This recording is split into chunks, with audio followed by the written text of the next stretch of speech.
Hi, it's Paul Tilley again, and welcome to the second part of Unit 8, Questionnaire Design and Measurement. In this section we're going to be looking at the questionnaire design.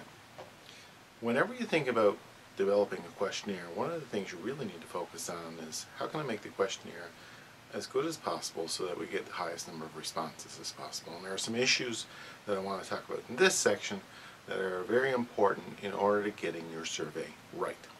Okay, first of all, if you look at the major decisions in questionnaire design, we need to look at what are the key decisions that we need to make. And once we make those decisions, that will help us formalize the process of making a good questionnaire. First of all, we need to ask ourselves, what are the questions that need to be asked? And when we think about the questions that need to be asked, we look at things like, is it a question that matches the overall goals of what I'm doing with this questionnaire? Okay, with that in mind, we also talk about questionnaire relevance. And for each question being asked on the questionnaire, we have to evaluate the extent to which the information collected from the question will help the decision maker address the current marketing problem. Again, reflecting back on the marketing research issue that we started off with, do each of those questions help answer and address that question? Second, we need to look at the question accuracy. Does the questions in the questionnaire allow for accuracy? So for each question being asked on the questionnaire, evaluate the extent to which the information that we're collecting will faithfully represent the reality of the situation. Normally the wording of the question could affect that, where the question is placed in the questionnaire could affect that. There's a number of issues. But we have to ensure that. We help ensure that by answering interesting questions in the proper format, in the proper order, and in such a way that the reader understands exactly what is being asked. Another question that we need to pose ourselves when we develop a questionnaire is, how should the questions be phrased? We'll look at this issue now. So, there are many question types that can be used, and we've already looked at some types of question problems in the earlier section. Now let's look at some of the specific types of questions and see if we can avoid those problems as we move through. First of all, the questions tend to fall in one of two types: open-ended questions or fixed alternative or closed-ended questions. First I'll look at open-ended questions. Open-ended questions are questions that leave the respondent to complete an answer. The respondent is totally responsible for the answer. He or she writes what she thinks based on the question. So for example, what did you think of the movie? So the respondent then has a blank sheet and writes something on that blank sheet. For example, I think the movie was entertaining, however it dragged at the end. I would have preferred a better ending. That would be an example of an open-ended question and an open-ended response. The other type of format is a closed response or a fixed alternative type question. So a fixed alternative question lists potential answers beneath the question in some format or another. So here's an example of that. What did you think of the movie? And there are 5 potential answers. A, it was not that interesting. B, it was entertaining. C, the ending was good. D, dragged at the end. E, I would have preferred a better ending. Again, someone's going to select their most favorite of those choices there in order to convey information to you. So that's an example of a closed-ended question. Specifically in terms of questions, we should focus on some key things whenever we design an individual question. First of all, it got to be simple. We have to avoid complexity. Our questions need to be clearly written, clearly understood, and with that, it means that we use common everyday language. We don't use big words. We don't use terms that people may not understand. And if we do use terms that are foreign to people, we need to explain them within the question. So avoid complexity. Use simple and conversational type of language. Another issue is avoiding leading or loaded questions, and I'll explain what they are in a few minutes. We're also going to avoid ambiguity. Ambiguity means that you interpret it one way, I might interpret it another way. We need very clear questions that everybody understands in the same way. Avoid double-barreled questions. Double-barreled questions are really a couple or three questions that are jammed into one question. Great if the answers are the same for all of them, but what if you agree with one, disagree with another, and agree with the third? What we need to be able to do is ensure when we ask questions, we ask one question at a time so that people can answer it completely. Avoid making assumptions. Common problem on many questionnaires is that the question makes a presumption. It presumes that you like something or presumes that you agree with something. We shouldn't do that, so we need to make sure our questions are free of that potential bias. We also need to avoid burdensome questions, and there are lots of examples of burdensome questions. Burdensome questions are questions that are just too taxing on people. You're asking them a lot. You're asking them to explain the reasons World War I started. I mean, there are countless reasons. Not very many people know why, but there are many reasons.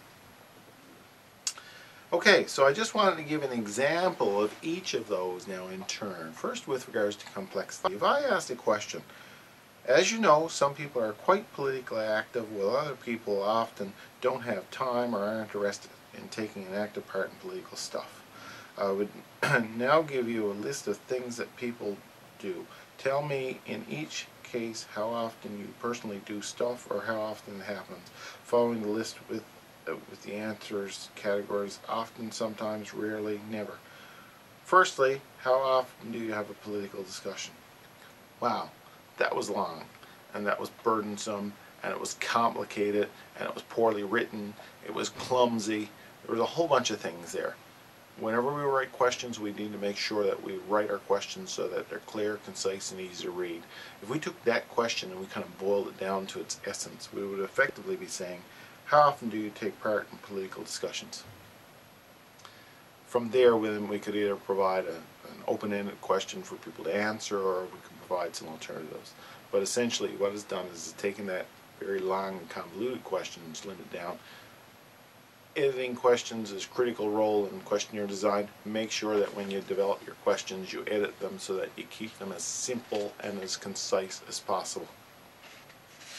The next type of question problem that we saw were the issues of providing or potentially having a leading type question. What a leading question does is it leads you to an answer. So if I were to say most Canadians prefer purchasing products manufactured in Canada, and then ask, do you prefer to purchase products manufactured in Canada? Essentially what I'm doing is I'm telling you something most people prefer, and then I'm asking you, do you agree with that? This is what's called a leading question. It leads you to an answer. You'll be a contrarian to say, no, I prefer stuff that's not made in Canada. It's very unlikely you're going to say that after I said most people prefer stuff that's made in Canada. A way of revising that to make it non-leading would be say, where do you prefer products you purchase be manufactured? Something as simple as that. We also have such a thing as loaded questions. Now, loaded questions are loaded with all kinds of political or social or some other type of stigma that people may be reluctant to answer. Take, for example, do you still regularly speed? What I'm doing there is implying the fact that you speed. I've loaded it. There's a social stigma attached to speeding. You're a reckless driver is really what I'm saying in that question. And so as a result, you're probably going to say, certainly not, because you want to be seen as a good driver. However, you can't build those presuppositions into questions. It creates a loading. It would be simpler to say, have you ever sped or exceeded the speed limit? These sorts of things would be much more simple and less likely to garner some sort of a response that you influence. Okay, so another type of question that we must remember is the ambiguous question. And these occur a lot in questionnaires. An ambiguous question is not clearly written, and if I read it, I'll interpret it one way. You read it, you'll interpret it another way. So here's an example. Should children face strict discipline from school? What's your definition of strict discipline? What's my definition of strict discipline? It may be different. If it is different, we're interpreting that question differently. So as a result, it does not get good results. So what should we do? Specify the context of the question, give it some explanation and clarify what you mean. Watch for similar spellings or pronunciations of keywords like there, over there, T-H-E-R-E, and their car, T-H-E-I-R, often causes confusion for people. And be direct in what you're asking. Again, keep it simple, and the direct type of approach usually leads to a much more clearer question. Another example of a problem question is the old double-barreled question. As I mentioned, the double-barreled is really 2 or 3 questions in one. So here's an example. Did the training help you be a better parent and manage household finances? Well, really what we're asking there is 2 questions. Did the training help you be a better parent? And did the parent help you manage your household finances better? You could agree with one and disagree with the other, or vice versa. But when you put 2 of them in the same question, you're really posing problems for people, because they may not, you may set up a bit of a problem for them, meaning that they agree with one half but don't agree with the other half. So it's very important that a single question be asked in a question. So the other ones that you run into trouble with are the assumptive questions, and these are ones that make assumptions. So how much do you like skiing at Marble Mountain over White Hills? I'm assuming there that you like skiing in Marble Mountain versus White Hills. We know White Hills is a very good ski hill, but the basic question is saying to you, Marble's better. So we want to avoid stating these type of questions and making sure that we clearly ask. We could ask a question like, where do you prefer to ski? Marble or White Hills? Another thing is burdensome, and here's an example of a burdensome question. List all the times you went to the store in 2009.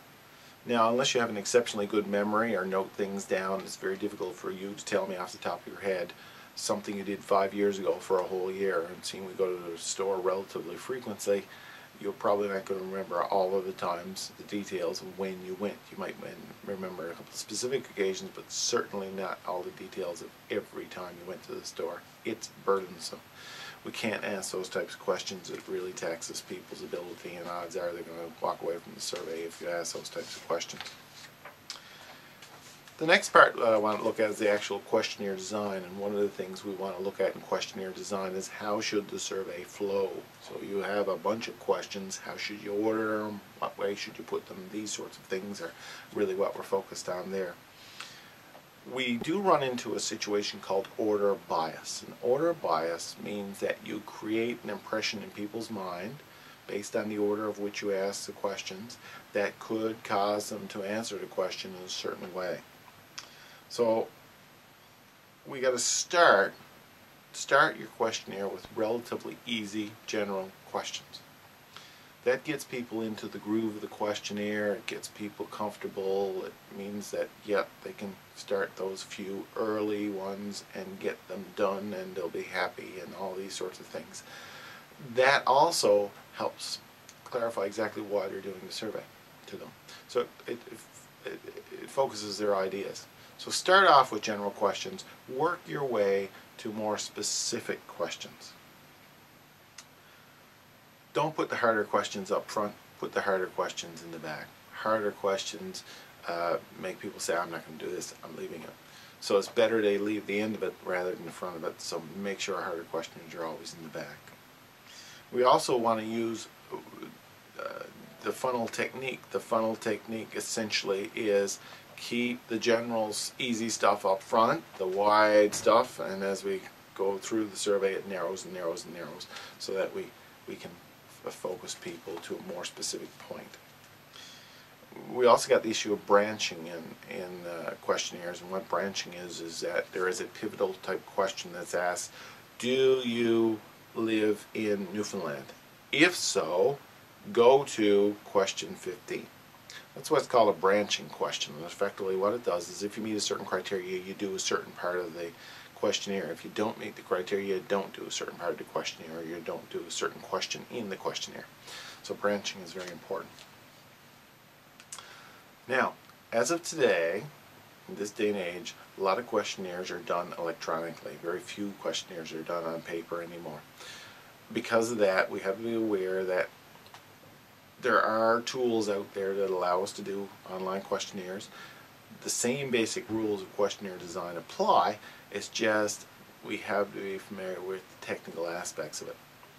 So usually whenever we have online questionnaires, it has what's called a graphic user interface. In other words, it's clickable or touchable or pointable, and that makes it so much easier to do. Important feature. The page layout is also usually much tidier, so we have presenting one question at a time, so it keeps it focused for people. And if it's not one question at a time, they're wide enough and clear enough apart so people can distinguish the questions. Normally there are push buttons or status bars or these sorts of things that will allow people to do various things very easily. Now, a feature, all these features are widely demonstrated and available on a piece of software called Fluid Surveys. Fluid Surveys is a free piece of software, and I'd encourage you to go to it and you set it up. You set up a free account, not very hard to do, and you can create a survey. You got options there to create open-ended questions or closed-ended questions, types of questions that you choose.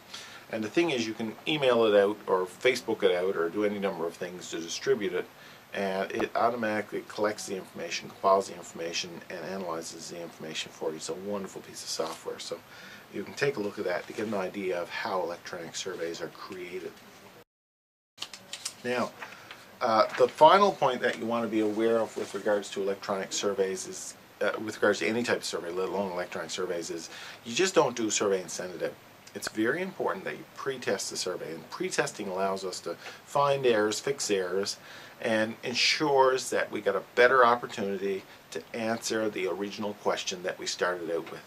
If your survey is of very poor quality and has a bunch of errors in it, you're going to get a very low response rate, and the reliability and validity of your survey drops decisively. So the best thing to do is first check it. You can check it within your organization originally, get several people to try it out, get some feedback on that, make some changes. Or you can also do a small sample to start with and get those samplers to give you an indication of what needs to be done with the survey in order to tidy it up. But it's very important you do this pre-testing first so that when you actually send it out, you got a better quality product.